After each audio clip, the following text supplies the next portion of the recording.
In the swirling orbit of the gas giant Elcorus, nestled within the domed city campus of the prestigious Zenthar University for Intergalactic Advancement, Professor Zarnock prepares for another semester. Known across star systems for his sharp intellect and cold, unyielding logic, Zarnock is a towering, multi-eyed being from the Zarthan species, a civilization that prides itself on scientific supremacy.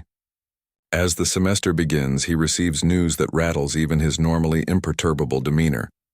A human student from Earth has been accepted into his quantum logics and multidimensional theory course. The human, Jamie Reyes, arrives aboard a clunky, Earth-made transport. Young, unassuming, and clearly out of place among the floating crystalline corridors and telepathic lectures of Zenthar, Jamie is met with skepticism from fellow students and open disdain from Professor Zarnock. To Zarnock, Earth is a primitive planet, barely beyond combustion engines and binary computing. Humans, he believes, are emotional, illogical creatures unworthy of serious scientific study. Despite these tensions, Jamie is eager to learn. He struggles, at first, to grasp the alien mathematical notation, which uses color-shifting glyphs, and to adapt to the telepathic classroom discussions that require complex mental discipline. Fellow students mock his slow responses and frequent questions. But rather than withdrawing, Jamie becomes more determined. He spends long hours in the university's holographic library, studying ancient alien texts and simulating problem sets, designed for minds with four-dimensional perception. A turning point comes when Zarnock announces the first major examination, a rigorous and nearly impossible test in quantum logics, which includes a theoretical challenge that no student has ever successfully solved. The problem, dubbed the uncrackable nexus conundrum, was added by Zarnock more as a way to weed out unworthy candidates than as a realistic goal. Jamie, nervous but strangely excited, takes the exam. While other students rely on memorized theorem cascades and computational implants, Jamie approaches the test with a different mindset. He visualizes the problems not just logically but metaphorically, turning dimensions into stories, equations into relationships, and paradoxes into puzzles to be unlocked. After the exam, Zarnock begins grading, fully expecting Jamie to fail. Instead, he stops dead when he sees Jamie's answers, not only correct but expressed in ways that suggest a completely different framework of thinking. When he reaches the uncrackable conundrum, his disbelief deepens. Jamie's solution is elegant, creative, and most disturbingly to Zarnock, absolutely correct. The human had solved what hundreds of alien minds could not. Zarnock sits back, tentacles twitching in disbelief. For the first time in decades, the professor is not only confused but humbled. He double-checks the test with the central AI. Same result. The solution is valid. What began as an unremarkable enrollment ends with a moment that challenges everything Zarnock thought he knew about intelligence, species, and the potential of humanity. Professor Zarnock stares at the glowing test, results in disbelief. The human, Jamie Reyes, hasn't just performed well. They've achieved a perfect score on a test meant to break the minds of the galaxy's brightest. But the real shock lies in Jamie's solution to the uncrackable nexus conundrum, a theoretical problem inserted as a symbolic wall, a rite of humility, not meant to be solved. Zarnock immediately suspects foul play. Academic fraud is rare at Zenthar University but not impossible. And from a human, it seems likely. He initiates a Level 7 integrity audit, running Jamie's test responses through advanced anti-plagiarism scanners, comparing them to known solution attempts and probing for external AI interference. The results come back clean. Every answer is original. No anomalies detected. Jamie's thought process, logged by the neural ink pen used during the test, shows no signs of deception, only creativity, intuition, and, most disturbingly, insight. Unconvinced, Zarnock summons Jamie to his office, a cold, crystalline chamber humming with artificial gravity stabilizers and ambient equations projected across the walls. Jamie enters nervously, but calmly, unsure of the purpose of the meeting. Zarnock begins by accusing Jamie of cheating, albeit in a calculated civil tone. Jamie listens respectfully and then, instead of becoming defensive, simply offers to walk the professor through the steps of the solution. What follows is an hour-long explanation that leaves Zarnock more unsettled than reassured.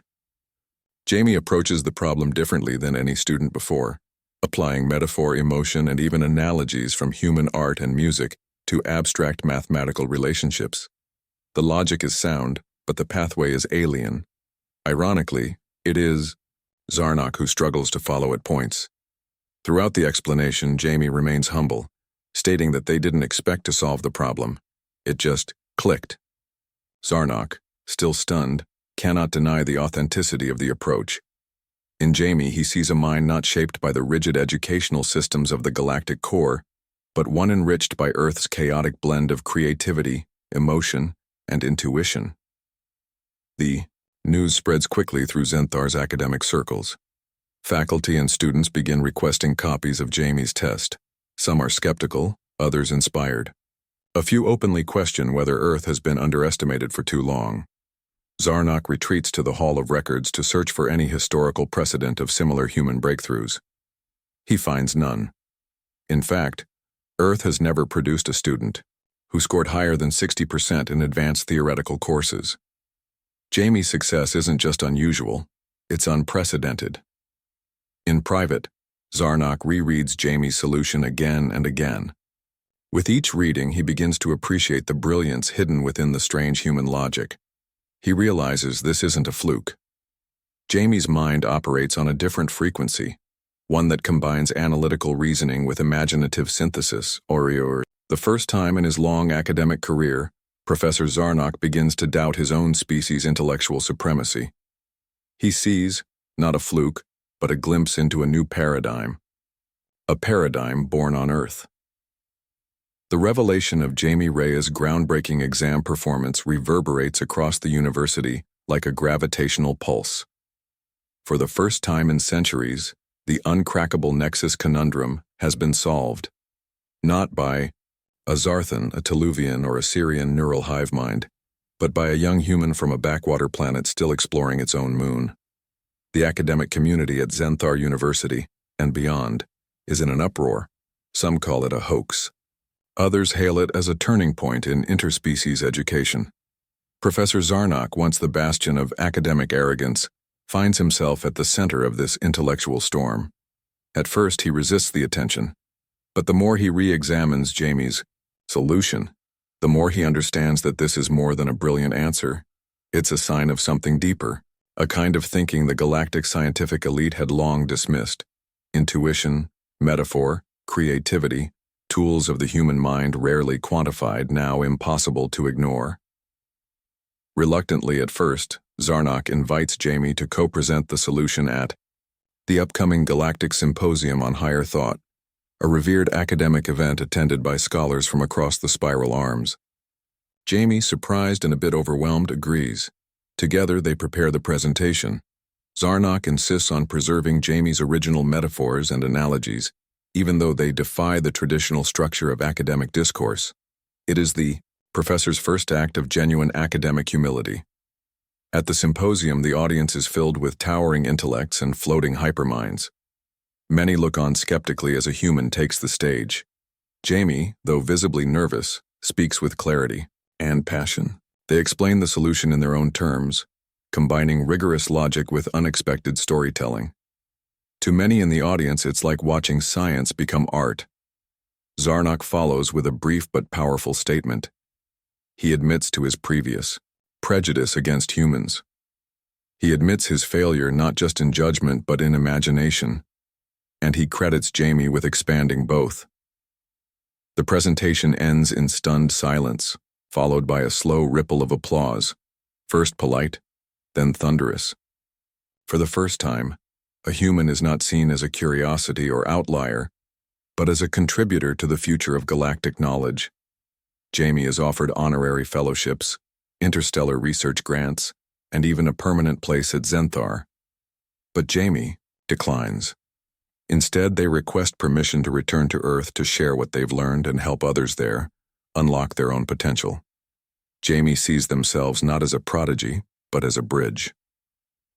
Zarnock watches the human leave with a mix of pride and awe. He returns to his quarters and begins drafting a new paper, Re-Evaluating Humanity, Potential Beyond Prediction.